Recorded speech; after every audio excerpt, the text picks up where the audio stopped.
नमस्कार दोस्तों, स्वागत है आप सबका study and grow YouTube channel पे। और हम मेवाड़ के रियासत को समझ रहे थे और मेवाड़ के रियासत में हमने बात कर ली थी रण सिंह के दो पुत्र हुए शेम सिंह और राहब की। शेम सिंह के दो पुत्र हुए सामंत सिंह और कुमार सिंह। तो हमारा मेवाड़ रियासत कहाँ से शुरू हुआ? सबसे पहले गुहिल की बात की हमने। गुहिल का टाइम आता है 566 ईस्वी का, जब उसने गुहिल वंश की स्थापना करी। उसके बाद हमने पढ़ा बप्पा रावल को। बप्पा रावल को इनका काल आता है 734 ईस्वी का। उसके बाद अलहट या फिर जिनका नाम आता है आलू रावल। आलू रावल। अच्छा, गुहिल की बात करें और बप्पा रावल की बात करें तो बप्पा रावल ने जो राजधानी बनाई थी वो बनाई थी नागदा। और यहाँ से जो महत्वपूर्ण प्रश्न है वो एकलिंग नाथ जी के मंदिर का आ सकता है, जो इनके कुल देवता है। इनकी कुलदेवी कौन है? बाणमाता है। और आलू रावल ने जो राजधानी बनाई थी वो बनाई थी आहड़। हमने बात करी थी कि आ अक्षर आ रहा है तो आ से क्या ध्यान रखना है? आहड़। और नौकरशाही का प्रचलन भी किसने किया? आलू रावल या फिर अलहट ने। उसके बाद जो महत्वपूर्ण शासक हुए उनमें हमने देखा था रण सिंह के दो पुत्र। रण सिंह के दो पुत्र हुए।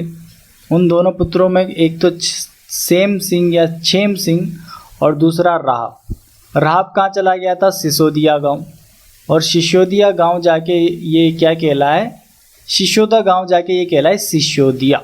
कौन से गांव चले गए? सिसोदा। और जहाँ पे ये रहने लगे तो इनको सिसोदिया कहा जाने लगा। और छेम सिंह के दो पुत्र हैं, एक तो है सामंत सिंह और दूसरे जो पुत्र है वो है कुमार सिंह। तो सामंत सिंह और किसके बीच में संघर्ष हुआ?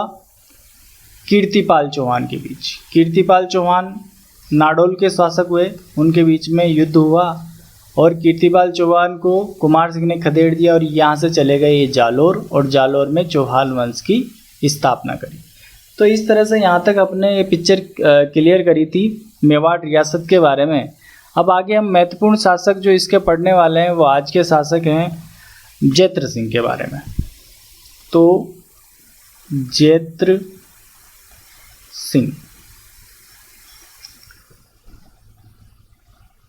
इनकी शासन की बात करें तो इनका शासनकाल आता है 1213 से 1250 ईस्वी तक। 1213 से 1250 ईस्वी तक शासन रहा जैत्र सिंह का। अब जैत्र सिंह का बहुत सारी बुकों में जो शासनकाल 1213 से 1253 भी लिखा है, 1251 भी लिखा है।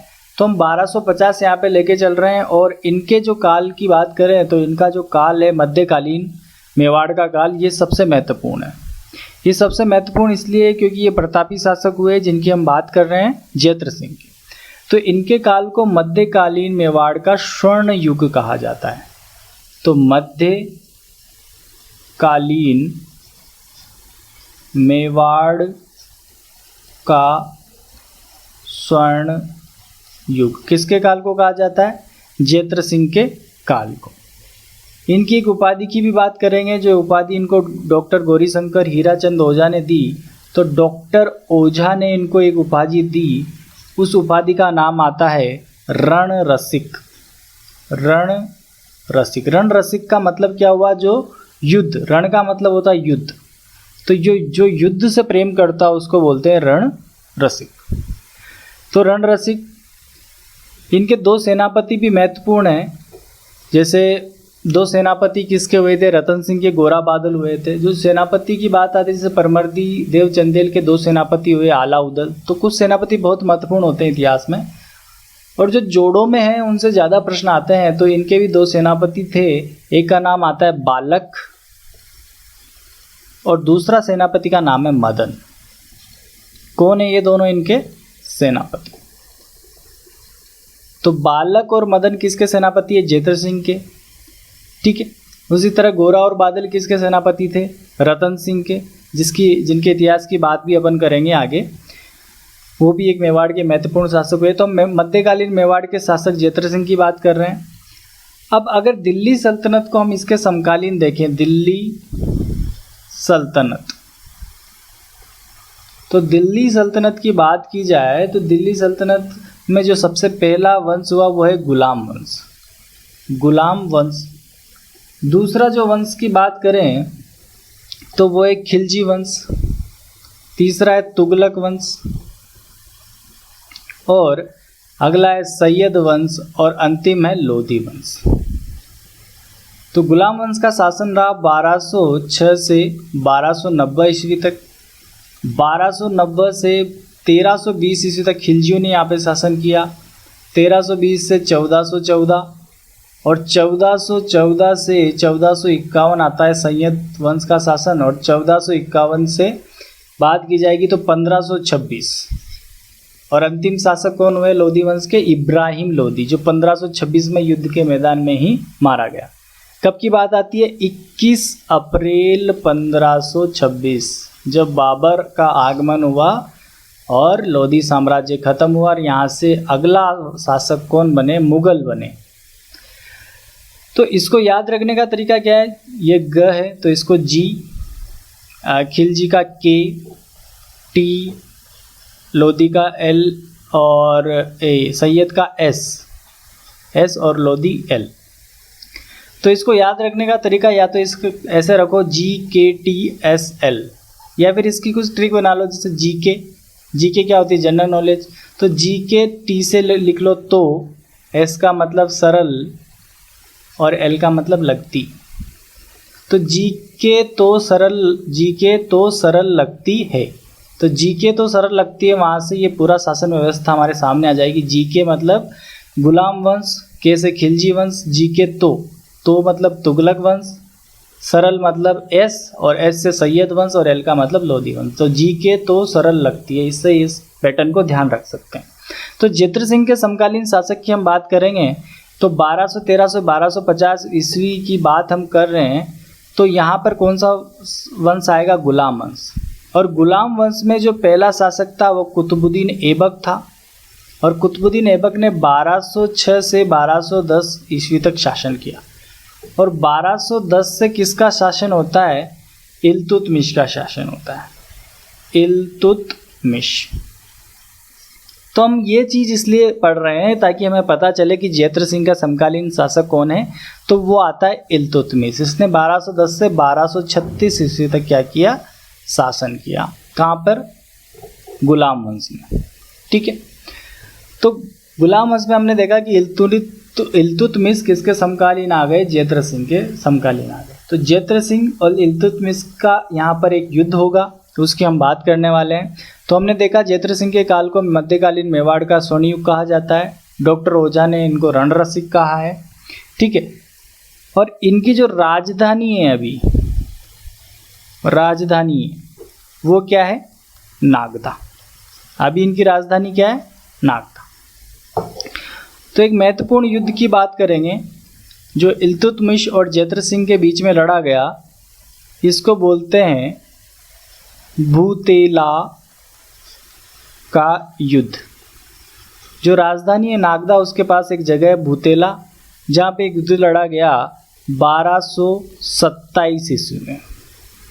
इसको याद रखने का क्या तरीका है? भूतेला, यहाँ पे भूत शब्द आ रहा है। भूत कब आते हैं? रात को। तो यहाँ पे इस अंकों का सम करोगे, जोड़ोगे इनको, तो ये आ रहा है 12। तो रात को 12 बजे कौन आते हैं? भूत आते हैं।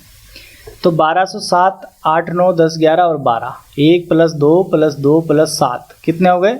12। तो भूतों का युद्ध हो रहा है, भूतेला का युद्ध हो रहा है। किस किस के बीच हो रहा है? मेवाड़ के राजा जेत्र सिंह और इल्तुतमिश के बीच में। तो यहाँ पे युद्ध करवाते हैं। यहाँ पर ये मेवाड़ के शासक हो गए और यहाँ पे दिल्ली का सुल्तान होगा। दिल्ली का सुल्तान कौन है? इल्तुतमिश।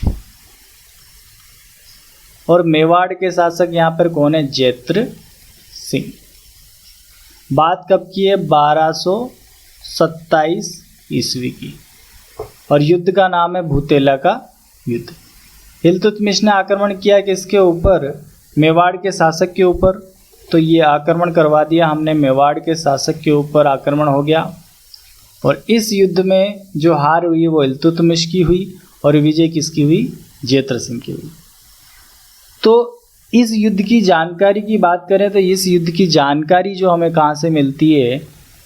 वो एक ग्रंथ से मिलती है वो है हमीर मद मृदन।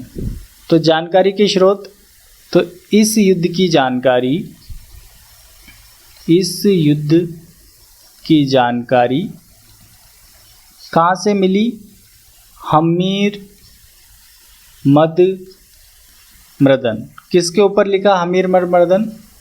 हमीर सिसोदिया के ऊपर, जिसको हम मेवाड़ रियासत में आगे पढ़ने वाले हैं जब वो सिसोदिया वंश की स्थापना करेगा। अभी हम पढ़ रहे हैं गुहिलोत वंश को या गुहिल वंश को। और इसके लेखक कौन है? इसके लेखक है जय सिंह सूरी। जय सिंह सूरी। तो जय सिंह सूरी की कृति या पुस्तक हमीर मद मृदन से हमें भूतेला के युद्ध की जानकारी मिलती है, जो 1227 ईस्वी में मेवाड़ के राजा जेत्र सिंह और इल्तुतमिश के बीच में लड़ा गया, और उसमें जेत्र सिंह की विजय होती है और इल्तुतमिश की क्या होती है? हार होती है। इल्तुतमिश की बात आई है तो यहाँ पर इसकी एक पद्धति थी, चहलगानी पद्धति या चालीसा जिसे कहते थे। ये क्या है? समूह बनाता था अपने सल्तनत में 40 लोगों का, उसे चहलगानी या फिर चालीसा कहा जाता था। तो वो सब बातें दिल्ली सल्तनत की है। हमारे लिए महत्वपूर्ण है भूतेला का युद्ध 1227 ईस्वी में लड़ा गया जेत्र सिंह और इल्तुतमिश के बीच में। एक और युद्ध की जानकारी की बात करें तो एक और युद्ध है जो जेत्र सिंह के द्वारा लड़ा गया, वो 1248 ईस्वी में लड़ा गया है। किसके खिलाफ? नासिरुद्दीन मोहम्मद के खिलाफ। तो 1248 ईस्वी में जेत्र सिंह द्वारा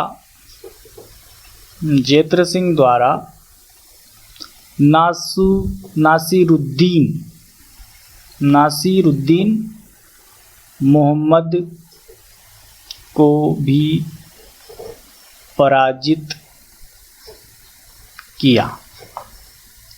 किसको पराजित किया? नासिरुद्दीन मोहम्मद को भी पराजित किया। किसने किया? जेत्र सिंह ने। कब किया? 1248 ईस्वी में। अब बात करें कि इल्तुतमिश की लड़ाई हुई थी भूतेला के युद्ध में किससे? जेत्र सिंह से लड़ाई हुई। तो इल्तुतमिश ने क्या किया कि जो इनकी राजधानी थी नागदा, उसको नष्ट कर दिया था, उसके लूटपाट कर दी थी, उसमें आग लगा दी थी। तो इल्तुतमिश ने जाते समय नागदा को नष्ट किया। अब नागदा को नष्ट किया तो जो इन्होंने अगली राजधानी बनाई, जो राजधानी इन्होंने बनाई जेत्र सिंह ने, वो राजधानी बनाया किसको? चित्तौड़ को। तो चित्तौड़ को राजधानी बनाया इसलिए इनको चित्तौड़ का प्रथम विजेता भी कहा जाता है। तो चित्तौड़ का प्रथम विजेता कौन है? जेत्र सिंह है। और ये कहा किसने? ये कहा डॉक्टर दशरथ शर्मा ने। डॉक्टर दशरथ शर्मा। तो डॉक्टर दशरथ शर्मा के अनुसार चित्तौड़ का जो प्रथम विजेता है वो कौन है? जेत्र सिंह है। क्यों है जेत्र सिंह? क्योंकि इल्तुतमिश ने नागदा को क्या कर दिया? आग लगा दी, नष्ट कर दिया।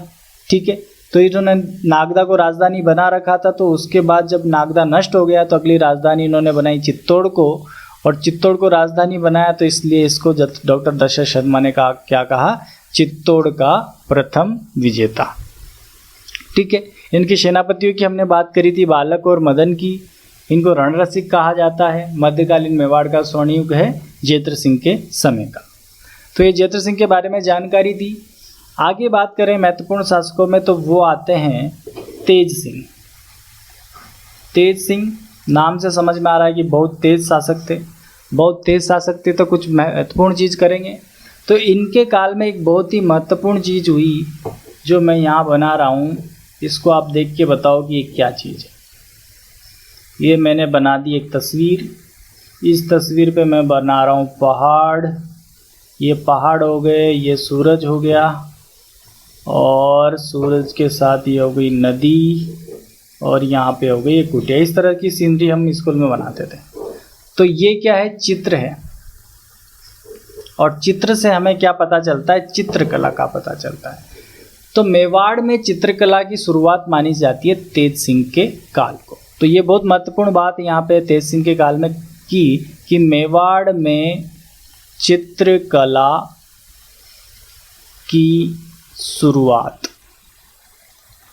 किसके काल में हुई? तेज सिंह के काल में। और इनके शासनकाल की बात करें तो 1250 से 1253 ईस्वी तक। किसके बाद ये शासन कर रहे हैं? जेत्र सिंह के बाद। तो मेवाड़ में चित्रकला की शुरुआत कहाँ से हुई? मेवाड़ की चित्रकला की शुरुआत हुई तेज सिंह के काल में। और चित्रकला की शुरुआत हुई तो इनके काल में मेवाड़ का प्रथम चित्रित ग्रंथ लिखा गया। तो मेवाड़ का प्रथम चित्रित ग्रंथ, और उस ग्रंथ का नाम आता है श्रावक प्रतिक्रमण सूत्र चूर्णी। क्या नाम आता है?